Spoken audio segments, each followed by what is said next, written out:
প্রতিদিন এক হাতে বাঁশি আর অন্য হাতে মায়ের আঁচল ধরে শুরু হয় 15 বছর বয়সী দৃষ্টি প্রতিবন্ধী কিশোর রহিমের পথ চলা। এ যেন এক নিঃশব্দ যন্ত্রণার গল্প, একটি দীর্ঘশ্বাসে আটকে থাকা বাস্তবতার চিত্র, যার চোখে আলো নেই কিন্তু হৃদয়ে স্বপ্নের ঝলকানি ঠিকই জ্বলজ্বল করছে প্রতিনিয়ত।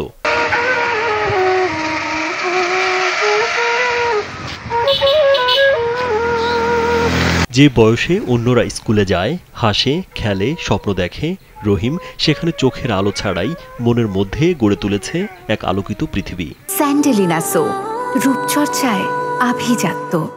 যেখানে খাবার নেই, ঘর নেই, নেই জীবনের স্থিতি, তবুও তার বাঁশির প্রতিটি সুর যেন বলে সে হেরে যায়নি।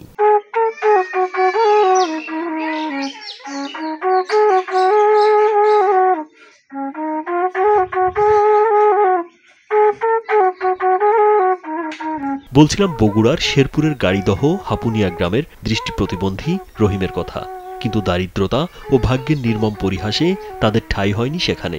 এখন তাদের বসবাস ধুনট উপজেলার আনারপুর গ্রামের অন্যের জায়গায় একটি জরাজীর্ণ ঝুপড়ি ঘরে। বাবা মা ও 3 ভাই বোন মিলে তাদের 5 জনের সংসার। রহিমের বাবাও মানসিক ভারসাম্যহীন, তাই প্রতিদিন মায়ের হাত ধরে রাস্তায় রাস্তায় ঘুরে বাঁশি বাজান। তার বাঁশির সুর শুনে পথচারীরা যা দেন তাই দিয়েই চলে তাদের জীবন। আমার এই আব্বুর মানসিক রোগী হওয়ার কারণে আমার আম্মু আমাকে মানুষের দ্বারে দ্বারে নিয়ে যায়, কাগড়ায়, পাশাপাশি বাঁশিও বাজায়। সে মানুষ যারা শোনে তারা 2-4 টাকা যে যা দেয়, এইভাবেই সংসার চলে। রহিমের বাঁশির সুরে মিশে থাকে তার না বলা গল্প, তার যন্ত্রণা, তার বুকের ভিতরের অশ্রু। এই কঠিন বাস্তবতার মাঝেও তার বাঁশির সুর মানুষকে মুগ্ধ করে। রহিম ইসলামিক শিক্ষায় শিক্ষিত হয়ে হতে চান কোরআনের হাফেজ, হতে চান একজন বড় শিল্পী। বাজাতে বাজাতে মানুষ আমাকে হাত তালি দিত, মানুষ আমাকে বলতো যে তুমি একদিন বাঁশিওয়ালা হবে, পাশাপাশি তুমি একজন আলেম ওলামা ইকরাম হবে। জন্মের মাত্র 1 মাস বয়সে টাইফয়েড জ্বরে আক্রান্ত হয়ে রহিম হারিয়ে ফেলে তার 2 চোখের আলো। তবে চিকিৎসকরা বলেছেন সঠিক চিকিৎসায় এখনও ফিরে আসতে পারে তার হারানো দৃষ্টিশক্তি। সেই আশায় বুক বেঁধে অশ্রুসিক্ত কণ্ঠে ছেলের নিদারুণ কষ্টের কথা জানান রহিমের মা।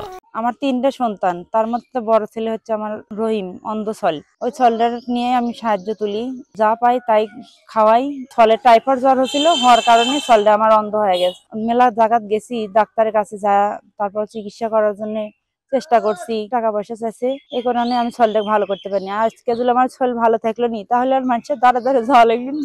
রহিমের এই প্রতিভা একদিন আলো ছড়াবে, তার বাঁশির সুর ছড়িয়ে দেবে ভালোবাসার বার্তা, এমন প্রত্যাশা এলাকাবাসীর। রহিম সে একজন দৃষ্টি প্রতিবন্ধী, সে তার ভিতরে অনেক প্রতিভা। সে রাস্তায় বাঁশি বাজায় এবং পথচারী 2-4 জন যায়, তার বাঁশির সুর শুনে অনেক টাকা পয়সা দেয়। ছেলেটা অন্ধ, মানে স্বপ্ন তো খুব ভালো যে আমি আল্লাহ বাঁশি বাজাতে যাতে বড় ধরনের একটা কাজে যেতে পারি, কোনো সমর্থন নাই। সে অনেক ভালো বাঁশি বাজায়, তার মধ্যে অনেক ভালো একটা প্রতিভা আছে।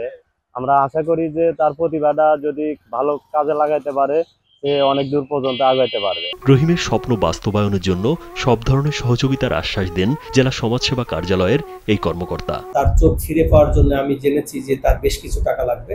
আমাদের সমাজ কল্যাণ পরিষদের একটা ফান্ড রয়েছে, আমরা ডিসি স্যারের মাধ্যম দিয়ে তাকে সর্বস্ব যে সহযোগিতা, সেই সহযোগিতাটা আমরা করব।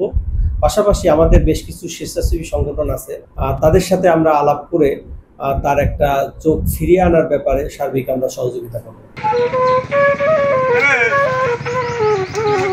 রাজীব বিশ্বাস, কালবেলা।